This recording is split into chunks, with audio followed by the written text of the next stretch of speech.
Tutorial sheet 3, question 4. In the absence of an input signal, the carrier output from a distortionless frequency modulator has a frequency of 12 MHz and an amplitude of 5 volts peak. So what we have here, we've got an FM system which has a carrier frequency of 12 MHz. We know that because it says when we have no input signal, when there's no modulation, the frequency is 12 MHz, so there's just purely a carrier frequency, and that the amplitude is 5 volts. It says, goes on to say, an input signal causes a frequency deviation of 25 kilohertz per volt. So when a voltage comes in, we get a frequency deviation per volt, 25 kilohertz per volt. And then we're given a voltage that's input into our system, which is 1.5 sine 6280t. So we're given a voltage, and we know what the frequency deviation of our FM system is going to be per volt. So the overall maximum frequency deviation is going to be equal to 25,000, there's a 25 kilohertz per volt, times our signal, which is 1.5 sine 6280t. So that's going to be our instantaneous frequency deviation, which is equal to 37,500 sine 6280t. Of course, the question asks of us, we need to derive an expression for the modulated wave, which we haven't done as yet. We've just got the frequency deviation. So to convert frequency deviation, and what we actually want is something that looks like our standard form, which is going to be something that looks like that plus some instantaneous phase that's added on to that. And so to convert frequency to phase, what we need to do is we need to integrate the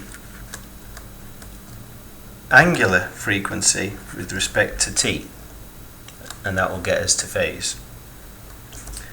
So what we're going to do here, we know, so that's going to be 2 pi, because we're in omega delta f, and we want to integrate that with respect to t. So if we put that in, we've got 2 pi times 37,500, and the integral of sine 6280t dt.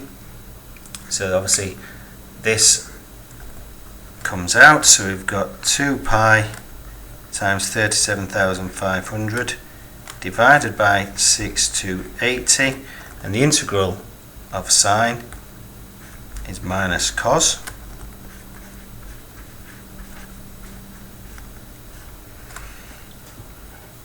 Well, that's 6280 is almost 2 pi, so that cancels and that cancels.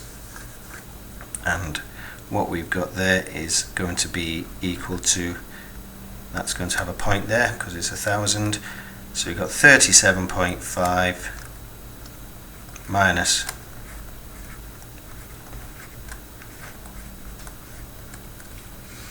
so that's going to be our instantaneous phase. So now we can put that back into the equation. So we're going to get our standard form for our FM. Well, VC is our maximum, which is 5 volts. Then we can either write this sine or cosine, it doesn't really matter.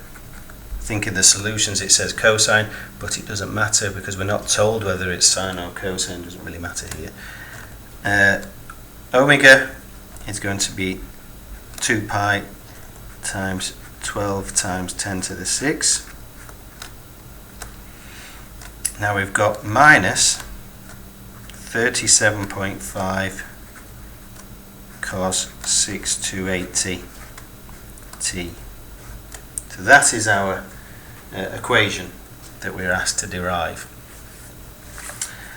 Now, the next part of the question is, it says, what is the peak phase deviation of the modulated carrier? In other words, what is the maximum phase deviation that can occur within this question? So the phase deviation, of course, is related to this part. And the maximum that this could ever be is obviously when cos is equal to 1, and so we've got 37.5.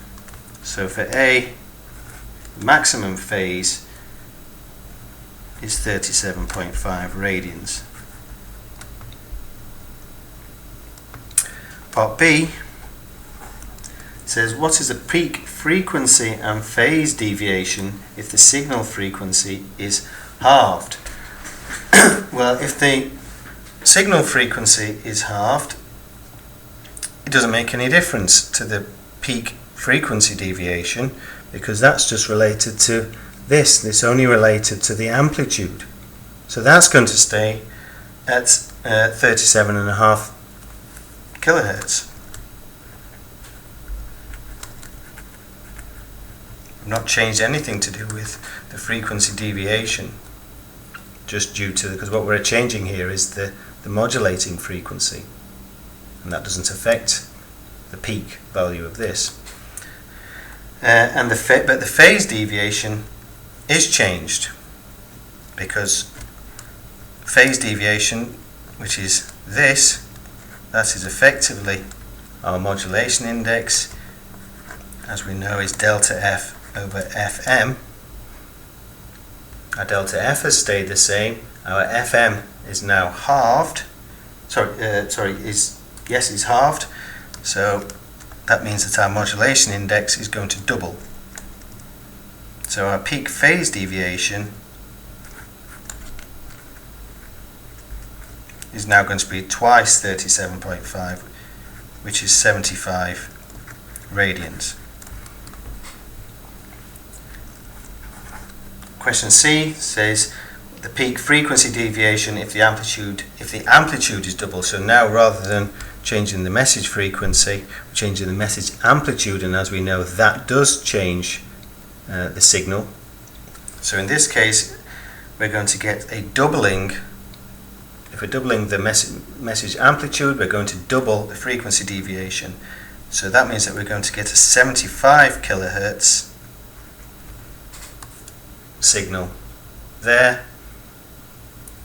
And because now our frequency deviation has changed, our message frequency has stayed the same, that means that our phase deviation is also going to be doubled.